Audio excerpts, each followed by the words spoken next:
the mind works on a principle of attachment. The mind easily gets attached to something, or anything and everything. But that principle of attachment works, it depends on attraction. If we're attracted to something, then we get attached.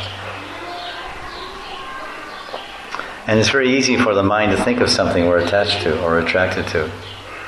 So the whole thing about hearing about Krishna and reading about Krishna and hearing so much about Krishna is to become attached to him, become attracted to him. He's attractive.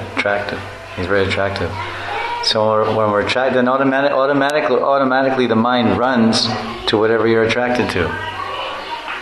And it's automatically, you don't have to meditate. The husband has to sit down and do asana, then pranayam, then mudra. Then he has to very forcefully withdraw his mind from everything else and meditate on his wife. No, automatically, without any asana or any pranayam or any mudra or any kind of dharana or any kind of other thing, as soon as he closes his eye, his mind runs to his wife. Because he's attracted and he's attached. Your mind will run wherever you're attached to, wherever you're attracted to. Automatically, it's automatic meditation. Samadhi. It's like total absorption. Samadhi. All intelligence fixed on one point. Samadhi, complete. Sankirtan, all thoughts, all discrimination, everything. D means intelligence. Everything fixed on one. It's automatic, it's effortless. Oh, I'm such a yogi. Husbands are great yogis. Wives are great yoginis. They automatically, easily absorb themselves in meditation on the opposite.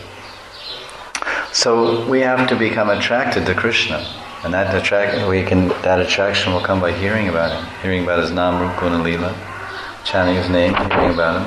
Hearing about his Mahima and glories. As we become more and more attracted, then we become more and more attached.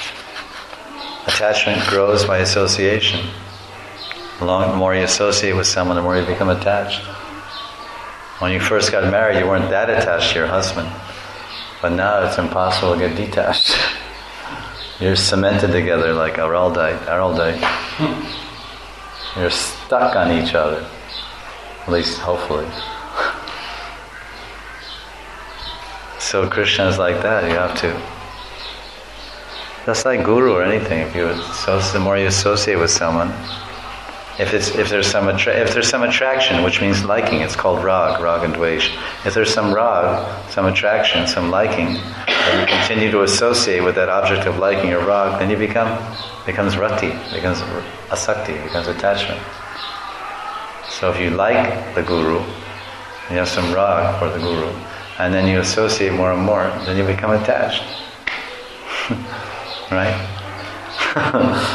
And that's the same. But as a guru, you can see and interact, and it seems more tangible. So the guru takes the principle of attraction and attachment, and he dovetails it.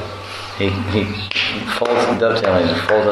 He takes the principle of attraction and attachment, and he redirects the principle of material attraction and material attachment. He directs it. First, you become attracted and attached to Guru, then he deflects that and brings your attraction and attachment to Krishna. Because he's transparent. He's a transparent medium. So because Krishna comes as Guru, to what? To attract you by the sound vibration. Not the physical attraction. Gurus may be ugly or fat, thin, tall, anything. But by the sound vibration, he attracts the consciousness. He attracts the heart. And then you serve his vapu, the Guru's vapu, and you serve his words, then increase, and that means you're associating. When you associate with the Guru's words and the Guru's body, then you develop your attachment. Then that attachment goes to Krishna, because attraction to Guru and attachment to Guru they actually transform into attraction and attachment to Krishna. They're actually not different. If the Guru is Guru, if he's transparent, if he collects the attraction and attachment and keeps it for himself, or he gloats over it, or he relishes it, or he enjoys it, the audience or the popularity, then then he becomes a block. Then he doesn't help anyone. No one gets helped. And by associating with such a guru, one's attraction and attachment for Krishna does not develop, does not arise, does not increase.